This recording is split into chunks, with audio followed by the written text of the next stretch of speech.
नमस्कार, स्वागत है आपका। आप देख रहे हैं इंडिया बोल रहा है। मैं हूं आपके साथ विवेक चांडिल्य। पूरे देश में होली का पर्व मना, लेकिन मिडिल ईस्ट जल रहा है और इस मिडिल ईस्ट को जलाने के पीछे है अमेरिका।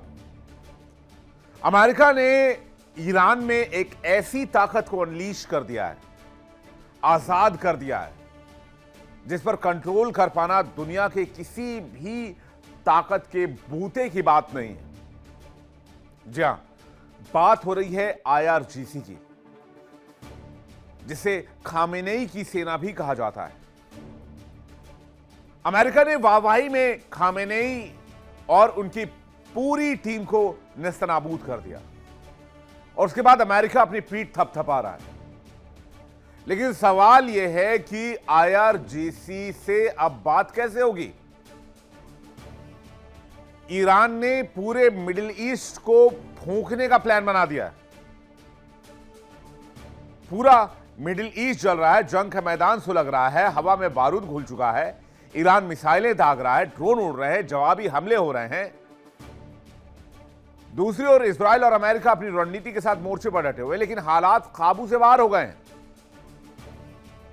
ईरान के तेवर तल्ख है, बयान और कार्रवाई दोनों आक्रामक हैं।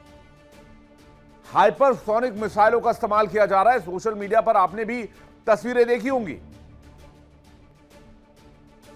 कहते हैं तेहरान को सरेंडर करना होगा। अरे भाई, तेहरान को सरेंडर करना होगा, लेकिन तेहरान से बातचीत कौन करेगा?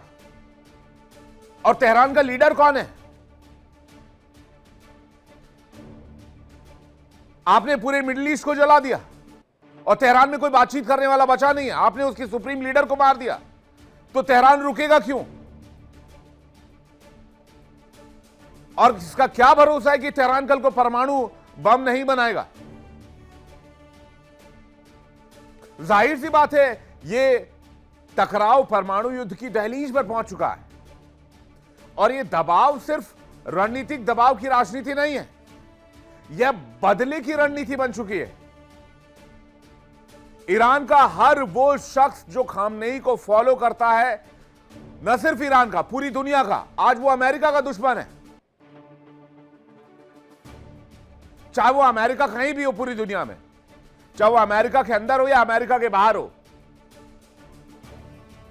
ईरान के सर्वोच्च नेता खामेनेई अब इस दुनिया में नहीं है। जब तक खामेनेई थे तब तक बातचीत और शांति की राह की उम्मीद थी।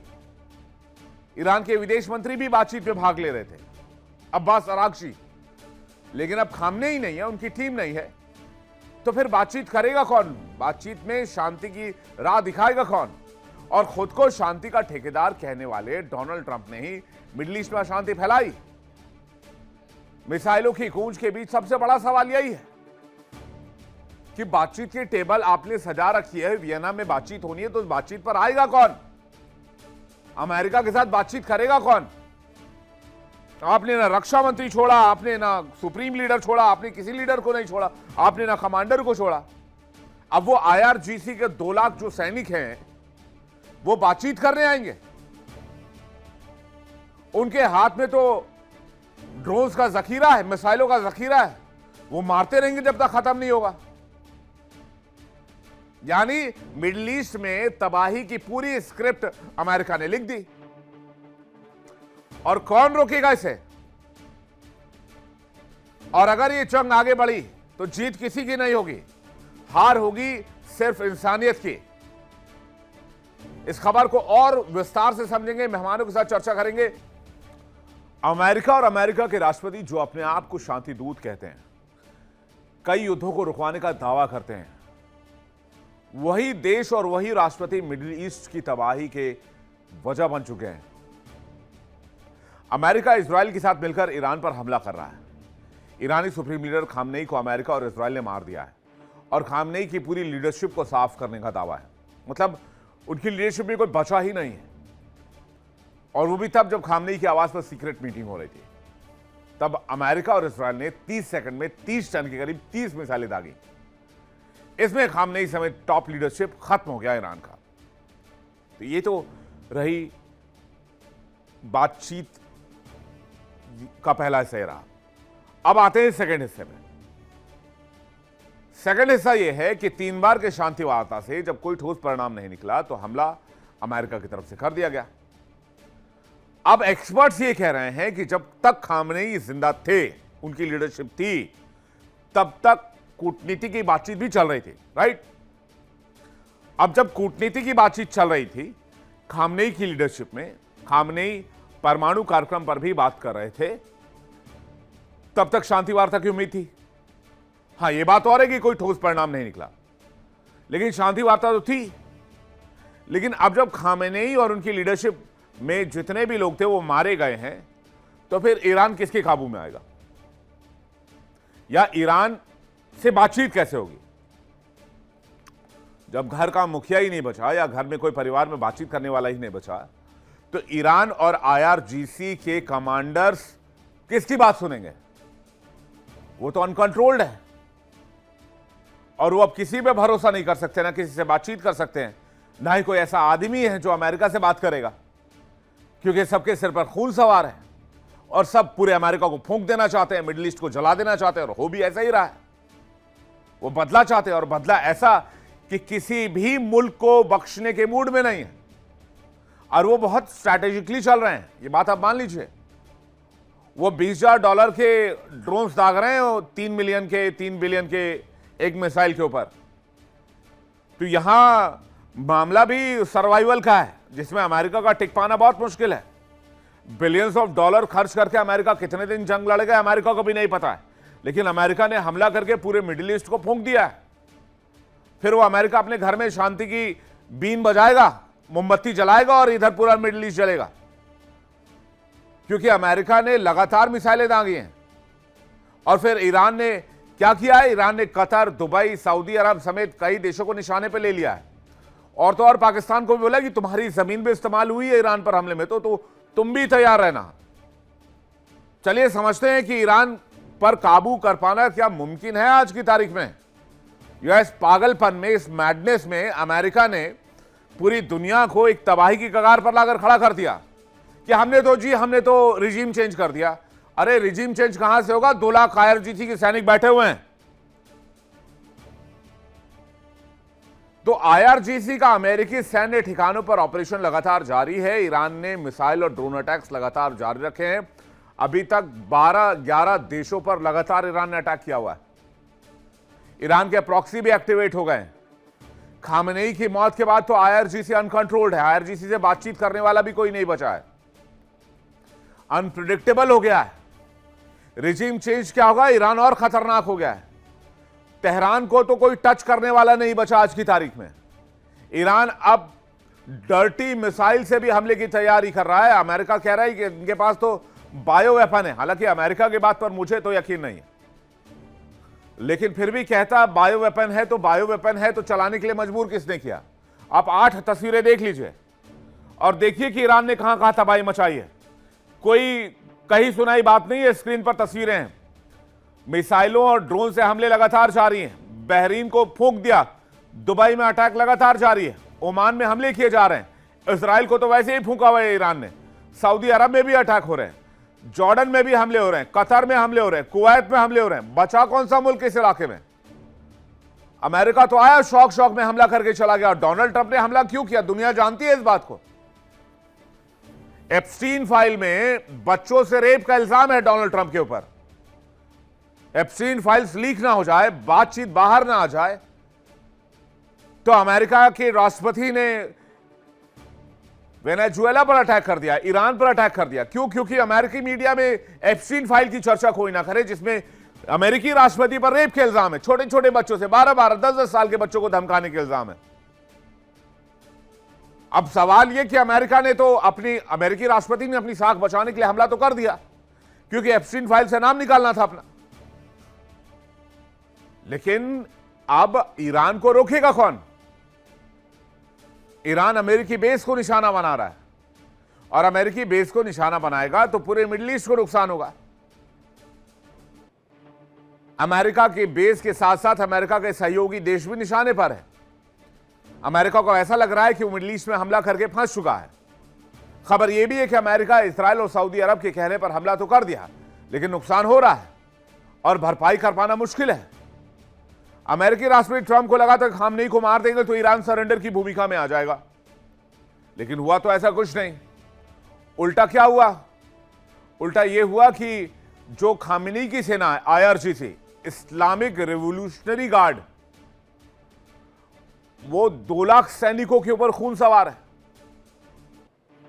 और वो कहते हैं कि अब अमेरिका से बदला ही उनका अंतिम फैसला है और अंतिम इच्छा भी है। उनके जीवन का एक ही लक्ष्य है, क्या तो अमेरिका को मारो या अमेरिकी को मारो। अब ये जो पागलपन, अब अमेरिकी कहीं भी हो, अमेरिका के अंदर नहीं, अमेरिकी कहीं भी हो, तो ये जो पागलपन, ये जो मैडनेस अनलीश की अमेरिका ने, क्या इसके रिपरकशन के बारे में सोचा कभी? और ईरान तो ड्रोन से हमला कर ही रहा था, अब हाइपरसोनिक मिसाइलों का भी उपयोग करने लगा है। तो आईआरजीसी आज की तारीख में बेकाबू है। ईरान में इजरायली जासूसों का खात्मा, यूएस इजराइल के जासूसों को मारने का दावा भी कर रहा है। 11 असॉल्ट राइफलें बरामद की गई हैं, भारी मात्रा में हथियार, गोला बारूद बरामद किए गए हैं और खुफिया एजेंसी ये भी तक बता रहे हैं कि डर्टी बम का इस्तेमाल कर सकता है ईरान, यानी कि बायो वेपन का। डर्टी बम मतलब क्या? परमाणु बम तो अभी तक वो बना नहीं पाया, लेकिन बायो वेपन का इस्तेमाल हुआ तो फिर उसकी जिम्मेदारी किसकी?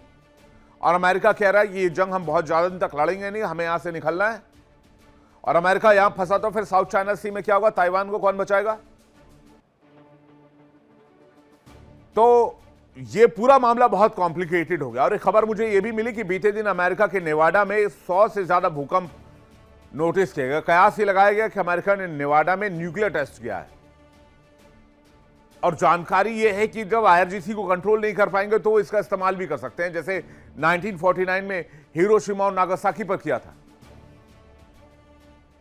तब ईरान की तरह जापान सरेंडर करने के मूड में नहीं था और इसी वजह से अमेरिका को चिढ़ थी और अमेरिका ने जापान में वही किया जो मानवता के लिए आज भी काला इतिहास है। पूरी दुनिया में मानवता को शर्मसार करने वाला सबसे बड़ा चैप्टर क्या है? इंसानों पर परमाणु बम का इस्तेमाल करना। तो क्या अमेरिका दादागिरी करते हुए ईरान पर न्यूक्लियर बमों की बारिश करेगा? उधर दूसरी खबर यह भी है कि ईरान ने भी गेराश में परमाणु परीक्षण किया है, वहां भी 4.3 तीव्रता का भूकंप दर्ज किया गया है। तो क्या अमेरिका और ईरान में परमाणु वार होने वाला है? यह तो साफ है कि दोनों ओर से जंग के मैदान में मिसाइलों का इस्तेमाल हो रहा है, लेकिन अगर परमाणु बमों की एंट्री हुई तो क्या होगा? और मिडिल ईस्ट का क्या होगा? अमेरिका तो अपने घर में सुरक्षित रहेगा, अमेरिका का क्षेत्रफल बहुत बड़ा है और आबादी इतनी सी है। मिडिल ईस्ट में आबादी इतनी है और क्षेत्रफल इतना है, तो अगर मिडिल ईस्ट में परमाणु बमों की एंट्री हुई तो क्या होगा? रक्षा विशेषज्ञ बताते हैं कि जापान में 1945 में बम गिराया गया तो टोक्यो की जगह हिरोशिमा और नागासाकी पर इस्तेमाल किया गया, क्योंकि वार्ता करने के लिए लीडरशिप टोक्यो में बैठती थी। लेकिन अमेरिका ने तेहरान में टॉप लीडरशिप को ही खत्म कर दिया है। अब आईआरजीसी को कोई कंट्रोल करने वाला है नहीं, कह रहे हैं मोस्तफा को बनाया गया है। इजराइल कह रहा है मोस्तफा के पीछे भी है, मोस्तफा का लोकेशन मिला उसको भी खत्म कर देंगे। अरे भाई उसको भी खत्म कर दोगे, बातचीत किससे करोगे? आईआरजीसी ने हॉर्मुज स्ट्रेट को बंद कर दिया है, वहां पर जो भी ऑयल टैंकर आ रहा है सबको आग के हवाले कर दे रहे हैं। 4-5 ऑयल टैंकर अभी तक जला चुके हैं। खबर यह भी है कि ईरान के हमले में USS Ibrahim Lincoln aircraft carrier को भी नुकसान हुआ है और वो मिडिल ईस्ट से निकलने की तैयारी में है। अमेरिका और ट्रंप दोनों पहले ही पागल हुए पड़े हैं। यह लड़ाई सिर्फ मिडिल ईस्ट की नहीं है, यह वर्ल्ड वॉर की तरफ बढ़ रही है। खबर यह भी है कि ईरान ने मिडिल ईस्ट में तबाही मचाई है, उसका स्केल और बढ़ेगा, क्योंकि वो वेट करेंगे जब अमेरिका के इंटरसेप्टर्स खत्म हो जाएंगे तो फिर वो अपना स्केल बढ़ाएंगे। उनके पास 50-60 हजार ड्रोन हैं, शाहिद 136। अमेरिका इजराइल के सामने बड़ी समस्या यह है कि $20,000 के ड्रोन को गिराने के लिए वो $40 लाख के इंटरसेप्टर्स दाग रहे हैं। ये लड़ाई बराबरी की है ही नहीं, ये लड़ाई परसेप्शन और प्राइस की लड़ी जा रही है। अमेरिका कब तक लड़ेगा 20,000 के ड्रोन से? या तो उसे ड्रोन चाहिए बहुत बड़ी मात्रा में, या उसे मिडिल ईस्ट से भागना पड़ेगा, क्योंकि पैसे खत्म हो जाएंगे तो फिर अमेरिका करेगा क्या? और अमेरिका का डेट आज की तारीख में उसकी जीडीपी से बहुत ज्यादा है। चलिए इसी पर करेंगे बातचीत आज मेहमानों के एक बड़े पैनल के साथ।